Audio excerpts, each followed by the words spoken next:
দুজন ব্যক্তি আমাদের কাছে ভেরি ভেরি ভিভিআইপি, যদি কোনো আইন থাকতো আমি ভিভিআইপি ঘোষণা করতাম এই মুহূর্তে। এটা হচ্ছে এক রিটার্নিং অফিসার আর এক প্রিসাইডিং অফিসার। দয়া করে যারা রিটার্নিং অফিসারের দায়িত্ব পেয়েছেন, আমার অনুরোধ, এপিল, আমাদের নির্বাচন পরিচালনা বিধি যেটা করে দিয়েছি, একটা আইনকানুনগুলো সার্কুলারগুলো দয়া করে রিটার্নিং অফিসার একটা পড়ে দেবেন। Otherwise you will be failing your initial responsibility. দেখবেন যে আপনার একটা নোটিশ দেওয়ার কথা আপনি দেন নাই, আপনি ডিফল্ট।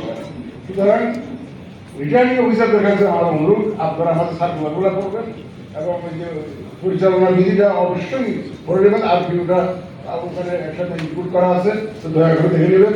এখানে একজন সাজেশন দিয়েছিল যে সব সার্কুলারগুলো যাতে আপনারা করেন, আর যারা প্রিসাইডিং অফিসার হবে তাদেরকে আপনারা একটু গাইড করবেন অ্যাকর্ডিংলি। আমি সোশ্যাল মিডিয়াতে দেখেছি, তারপরে ডিসি সাহেব আসেন কিনা জানি না, একটা কমিউনিটি লিডারদের সাথে বসে একটা বিষয় ফয়সালা করতে একটা ভিডিও দেখেছি। Very nice style, I appreciate. Who is DC সাপুর? আসছেন এখানে? হ্যাঁ, আচ্ছা ঠিক আছে, thank you very much for your efforts. এটা কারণ আছে, চিটাগাংয়ের এক ম্যাজিস্ট্রেট বাসখালীতে 50,000 টাকা জরিমানা করেছে, একজনকে ভাইলেশন হয়ে আচরণবিধি ভাইলেট করেছে, মিডিয়াতে পাবলিসিটি হয়েছে। আমরা দেখেছি ঢাকা শহর পোস্টারে ছেয়ে গেছে, ব্যানারে ছেয়ে গেছে, এগুলা কোনো পোস্টারের সামনে দাঁড়িয়ে ফেসবুকে দিচ্ছে। কিন্তু আপনারা যে সরাচ্ছেন, আপনারা যে এগুলা রিমুভ করে ফেলতেছেন, সেইটার তো কোনো খবর নেই। এখানে একজনকে প্রস্তাব করেছে, প্রত্যেকটা action please give publicity, please give publicity. আপনারা কেন দিবেন না? আপনার অফিসে এখন লোক আছে, সবাই তো সারা রাত বসে ফেসবুক কাটাকাটি করে। ও আপনার ফ্যামিলি মেম্বারদেরকে বলেছেন না যে ভাই এইটা দিয়ে দাও, আপনার ছেলেকে বলেন, আপনার মেয়েকে বলেন, আপনার যে বাসায় যারা আছে কাজের মেয়ে পর্যন্ত আপনার ফেসবুক চালাচ্ছেন। সুতরাং দিতে তো অসুবিধা নেই, সুতরাং আপনারা যে কাজটা করছেন এটার বাকি শুড বি পাবলিসাইজড, তাইলে আমরা ওইটা অফসেট হয়ে যাবে। আমরা এখন দেখছি পোস্টারে চেয়ে গেছে, ব্যানারে চেয়ে গেছে, রিমুভ হয়ে গেছে, এইটা আমরা দেখছি। 2 নম্বর হচ্ছে ভাই কমপ্লেন আস্তে আস্তে প্রতিনিয়ত কমপ্লেন আমাদের এখানে চলে আসছে। মানুষ জানে না যে কমপ্লেনটা রিটার্নিং অফিসারের কাছে করতে হয়, রিটার্নিং অফিসার করতে হয়। Election commission has become complain lodging centre এই মাঠে।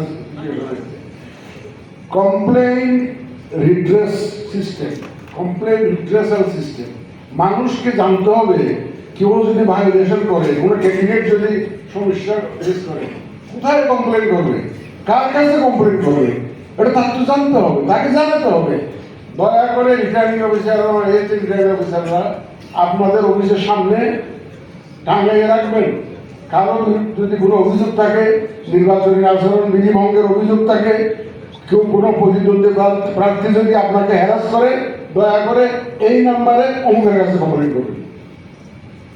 এটা আপনার অফিসের সামনে ধরে দিতে হবে, এসিস্ট্যান্ট রিটার্নিং অফিসারের সামনে ধরে দিতে হবে। It should be পাবলিসাইজড।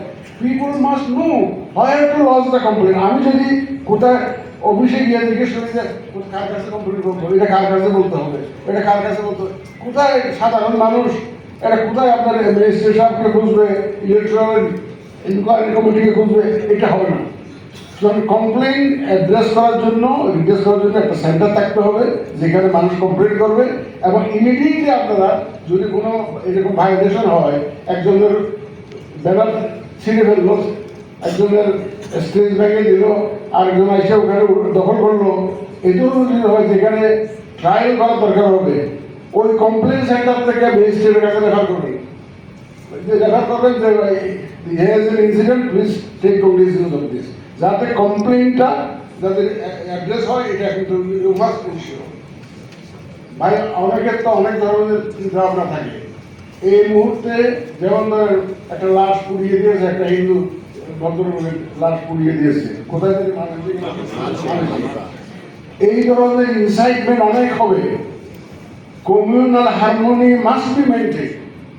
এটা আপনার আমি রিকোয়েস্ট ইউ অ্যাডমিনিস্ট্রেশন এবং পুলিশের যারা আছেন, যাতে আমাদের কমিউনাল হারমোনি মেনটেন হয়, এটা আপনাদেরকে কিন্তু সর্বোচ্চ অগ্রাধিকারের মধ্যে রাখতে হবে, এই বিবেচনাটা রাখতে হবে। আর বয়স্ক ফিজিক্যালি ডিসেবল যারা আছে তারা যাতে ঠিকমতো ভোটের সেন্টারে আসতে পারে এবং ভোট দিতে পারে, এই ব্যবস্থাটা আপনাদের করতে হবে থ্রু দ্য প্রিসাইডিং অফিসার। আর মাইনরিটি কমিউনিটি একটা অতীতে দেখা গেছে, আমার সাথে মাইনরিটি কমিউনিটি লিডাররা দেখা করেছিল, ইলেকশন কমিশনে দেখা করে বলতে পারো স্যার আমরা দুইটার সময় খুব থ্রেটেন ফিল করি, দুইটা অকেশনে আমরা ভয়ে থাকি। কোনটা কোন দুইটা অকেশন? এক দুর্গা পূজা আর ইলেকশন।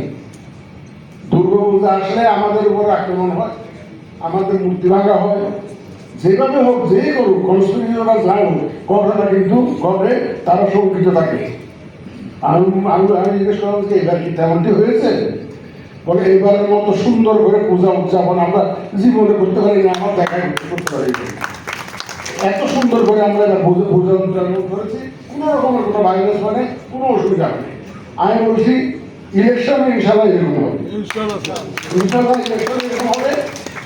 কোন মাইনরিটি কমিউনিটি যারা ভোট দিতে আসতে চান তারা যাতে সেফলি আসতে পারে, শান্তিপূর্ণভাবে আসতে পারে, ভোটটা দিতে পারে, দিয়ে বাড়ি পর্যন্ত ফেরত যেতে পারে, এইটা শান্তিতে ঘুমাইতে পারে পরবর্তী দিনগুলো, তো সেই ব্যবস্থা আপনাদেরকে নিশ্চিত করতে হবে মাইনরিটি কমিউনিটি। এটা কিন্তু ভেরি ইম্পর্টেন্ট, ভেরি ক্রুশিয়াল কিন্তু। তো কারণ একটা তো বার করেছেন আপনারা দুর্গা পূজাটা, এইটা আপনাদেরকে পার করতে হবে। সিলেটের ডিসি সাহেব আসছেন না, সেদিন এক সিলেটের এক পটেনশিয়াল ক্যান্ডিডেট আসা উনি অভিযোগ করলেন, একটা সিলেট দুই আসলে বর্ডার এরিয়া, উনি বললেন যে এলাকার ওই যে ওই সেন্টারের দূরত্ব ওই মানুষকে একটা ভোট দিতে গেলে 4 কিলোমিটার হেঁটে যেতে হবে। এখন যারা বয়স্ক আছে, মহিলা আছে, 4 কিলোমিটার হাঁটতে হবে, তাও আবার রাস্তা মসৃণ না, পাথর টাথর এই সমস্ত মিলিয়ে রিক্সাও চলে না, গাড়িও চলে না, নৌকাও চলে না। এখন দয়া করে একটু দেখেন যদি ভোটের সেন্টারটা যদি অন্তত জনবসতির কাছে আনা যায় কিনা, একটু দয়া করে দেখেন। আপনি গো অ্যান্ড ফিজিক্যালি ভেরিফাই, তাই না অন্তত মানুষ আশ্বস্ত ফিল করবে।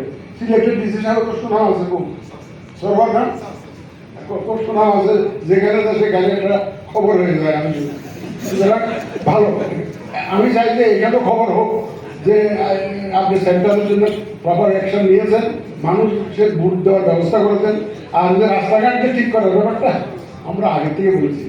ডিস্ট্রিক্ট কাউন্সিল আছে, আমাদের জেলা পরিষদ আছে, উপজেলা পরিষদ আছে, ইউনিয়ন পরিষদ আছে, ছোট ছোট প্রকল্প নিয়ে একটা অ্যাড্রেস করে ভোটটা বার করে দেবে। সরকারি ভাবে নেয় টাকা লোকের মধ্যে ইলেকশনের টাইম বহু আগে বাড়িয়ে দেবে। I have confidence in you, আপনি রাস্তা করে দিতে পারবেন, সেন্টারের বিষয়টা সমাধান করতে পারবেন, মানুষ যাতে ভোট দিতে পারে এই ব্যবস্থাটা দয়া করে। কিশোরগঞ্জের স্পেশাল আছেন তো না? আচ্ছা, এই যে কিশোরগঞ্জের থেকে পটেনশিয়াল লেডি ক্যান্ডিডেট এসেছিলেন আমাদের সাথে দেখা করে গেছেন। উনি জীবনের হুমকি অনুভব করতেছেন। আমার বলে স্যার আমি মহিলা মানুষ, ভোটে দাঁড়াইছি, স্বতন্ত্র দাঁড়ানোর চিন্তা করছি। এখন সাধারণ মানুষ, আমি তো কোনো দল করি না, দল আগ্রহীও নেই। সাধারণ মানুষ, রিক্সা করার ভেন্ডার, স্ট্রিট ভেন্ডার যারা আমার সাপোর্টার, বলে এখন এদেরকে রাত্রে ধমক দেয়, একজনকে মামলা মোকদ্দমায় ফাঁসাই দিছে, তার নানাবিধ কমপ্লেন করে গেছে। এবং সবচেয়ে বড় কথা হলো যে ওই কমপ্লেন আমরা ব্যবস্থা নেওয়ার জন্য হয়তো রিটাকে ওদের কাছে পাঠাবো, কিন্তু ব্যাপারটা হচ্ছে সে অন্যখানে প্রেস ব্রিফিং প্রেসে বলে দিয়েছে। প্রেসে উনি বলেছেন যে উনি জীবনের প্রতি হুমকি অনুভব করেছেন বলে সাহায্য চেয়েছেন প্রধান নির্বাচন কমিশনারের। এই কথাটা আমি খুব ফিল করেছি। উনি ওনাদের জীবনের প্রতি হুমকি অনুভব করেছেন, এটা একটু প্রপার অ্যাটেনশনটা আপনি দিবেন। আমি আশা করি এই ধরনের হুমকি যাতে ওনারা ফেস না করেন। আর আমাদের যে মাসুদ সাহেব বলেছেন অলরেডি, আমাদের যে 10টা টিম করেছি এরিয়া ওয়াইজ, যে কোনো সমস্যা হলে যোগাযোগ করার জন্য। তাও যদি না পারেন, আমাদের যে Humayun Kabir additional secretary, he is the head of the head of the team immediately আমাদের যদি ঢাকাতে কোনো যোগাযোগ করতে হয় হুমায়ুন তুমি টেলিফোন দিয়ে দিচ্ছি সবাই না এডিশনাল সেক্রেটারি আমাদের ইলেকশন কমিশনের যে কোনো প্রবলেম হলে ওনাকে যদি আমাদের সাথে যোগাযোগ করা লাগে ওনার সাথে যোগাযোগ করতে পারেন। যদি কোনো টিমকে যদি রিচ করতে না পারেন টিমকে যদি রিচ করতে না পারেন তাহলে সরাসরি ওনার সাথে তারপর উপর আমাদের কমিশনার মহোদয় তো আছে গ্রাহক অনেক এনাফ ইজ এনাফ। আমি আজকে I am now going back emboldened এবং আমি খুব অসম্ভব রকমভাবে আমার বুকের জোর বেড়েছে আপনাদের কথাবার্তা শুনে এবং আমি আপনারা আমাকে আশ্বস্ত করেছেন, আমি আশ্বস্ত হয়ে ধীরে যাচ্ছি ইনশাল্লাহ। যে উদ্দেশ্যে আমরা একত্র হয়েছি আজকে এখানে সেই উদ্দেশ্যে ইনশাল্লাহ আমরা ডেলিভার করতে পারবো। আমাদের তো কোনো ব্যক্তিগত কোনো এজেন্ডা নেই, believe me I have no personal agenda whatsoever, nor my colleagues. My only agenda is to die satisfied that I have been able to do something for this nation at this critical moment. এটাই আমার একমাত্র agenda, আর কোনো agenda নেই। এইটা একমাত্র সম্ভব আপনাদের সহযোগিতা পেলে এবং আমি সহযোগিতা পাবো সেই আশ্বাস আপনাদের কাছে আজকে পেয়েছি। আপনাদেরকে সবাইকে ধন্যবাদ। আপনি ইউ আর নট টায়ার্ড, আমাদের আজকের মধ্যে লাঞ্চ খাওয়া হবে না